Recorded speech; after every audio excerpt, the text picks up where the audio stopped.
งผักปังใส่จิ้นส้มนี่นะบอกเลยว่าเมนูนี่ยังเด็ดยังเหมาะยังล้ำแต่ครับใส่กำยังไงเข้าไปนะถึงใจขนาดเลยนะครับสวัสดีครับปอมเมพี่น้องวันนี้ผมจะป้าพี่น้องมาจัดเมนูล้ำๆของใครหลายๆคนเลยนะครับก่อนที่ไปจัดเมนูล้ำๆนี่นะไปหาวัตถุดิบในตู้เย็นของเขากันก่อนเลยนะครับที่ว่าวันนั้นผมแวะไประยองมานะครับเปลี่ยนผมกับแบงยอนผักปังหื้อหุงใหญ่ๆเลยนะครับแกงแตงยอดยังเด็ดเนี่ยก็คงแบบเปิ้งนะครับเนาะก็เลยบอกน้องสาวผมแวะซื้อดอกผักปังมาหื้อ2 ถุง 40 บาทที่นั้นได้ยังนักเลยนะครับนี่ผมจะแกงทั้งดอกและยอดของผักปังเลยนะครับได้วัตถุดิบมาเรียบร้อยแล้วมาล้างความสะอาดกันก่อนเลยยอดผักปังมันอาจจะจ้ำๆอยู่น้อยนึงนะครับพอดีว่าผมไปใส่ใต้ช่องฟิตนะครับมันไปโดนความเย็นนะครับยอดมันก็เลยจ้ำอยู่น้อยนึงก็คงบ่เป็นยังหรอกครับหลังจากนั้นเขาก็มาล้างทำความสะอาดกันก่อนเลยทั้งยอดทั้งดอกพร้อมเดียวกันเลยนะครับไปตัวกับใส่ไปตัวเลยนะครับนอกผักปังนะจะลวกกับน้ำพริกกะล้ำเหมือนกันนะครับแกงแบบนี้กับหม้อเหมือนกันก็ห้องจ้อผักปังผมนี่นะจะห้องแกงผักปังอย่างเดียวนะครับส่วนบางผักปังผมนี่นะจะแกงใส่จิ้นส้มนะครับไม่ต้องแกงใส่จิ้นส้มอย่างเดียวมันก็ผักปังนี่นะมันจะมีเมือกของมันนะครับข้าวแกงใส่จิ้นส้มนี่นะมันจะตัดกันนะครับเจียพอเมพี่น้องก็ลองไปแกงพอนะครับเนาะบางคนนี่นะเขาจะใส่มะเขือส้มด้วยนะครับ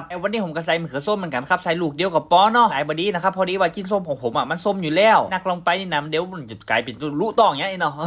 เวลาเขากินแกงผักปังนี่นะมันจะขับทายได้ง่ายอยู่แล้วมันก็ครับเวลาใส่มะเขือส้มนักลงไปนะจะกลายเป็นลูกตองอย่างนะครับเนาะนี่นะมันเป็นยาระบายอยู่แล้วนะครับเพราะเมื่อของผักปังนี่นะมันจะไปเคลือบกระเพาะของเขาด้วยนะครับเนาะกินแล้วมีประโยชน์ต่อลำไส้แต่เลยนะครับหลังจากใส่จากเด็ดเสร็จเรียบร้อยแล้วผมจะมาล้างน้ำเปล่าให้รอบนึงนะครับปังมันผมมีนะส่วนมากนี่นะจะยากแค่2 อย่างแค่นะครับมาแกงแล้วเอาลวกกับน้ำพริกไข่นั่นนะครับนอกเหนือก็นี่คอมเมนต์บอกผมจะนะครับเวลาผมล้างผักนี่นะทำไมผมต้องชูผักสูงๆแบบนี้มันก็ครับที่ว่าผมก่อผมติดมาตัวนะครับเนาะที่ว่าผมจะห่อไปกินตีโรงงานตัวนะครับอย่างคือมันดีๆนะครับบะเจผมติดไปนะขายหน้าเลยนะครับเนาะกลางผักปังเสร็จเรียบร้อยแล้วผมก็สั่งน้องสาวผมซื้อแหนมมา60 บาทนะครับเอาละ10 บาทนะครับเสียท่าอย่างเดียวครับแบบมีหนังผมแบบนี้มีแต่กินอย่างเดียวเลยนะครับวันนี้นะกำลังส้มพอดีเลยนะครับเนาะลงไปเลยนะครับ6-7 ห่อนี่นะบอกเลยว่ายังมากผักปังวันนี้ไม่ได้เล่นผักปังนะครับกินส้มอย่างเดียวเลยกับมันตำน้ำพริกกันก่อนว่ามีอย่างมาใจใส่หอมขาวหอมแดงแล้วก็พริกสดนะครับน่าจะตำให้มันเหลวๆประมาณนี้เลยใส่ปลาห่านลงไป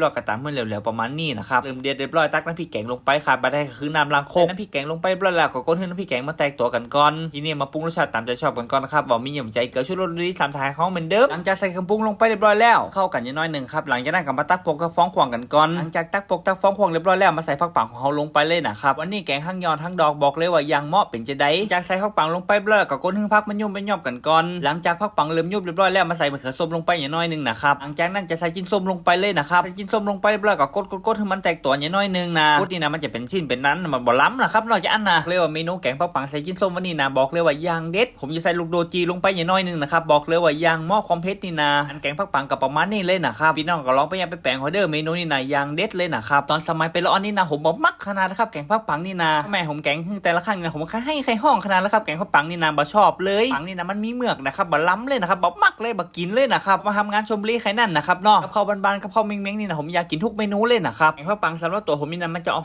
ส้มๆอย่างน้อยนึงนะครับนี่นะมันจะตัดความเมือกของผักปังนะครับอยู่ที่คนชอบคนมากของแต่ละคนตัวก็บ่ชอบชมก็บ่เป็นยังครับเนาะชมเนาะ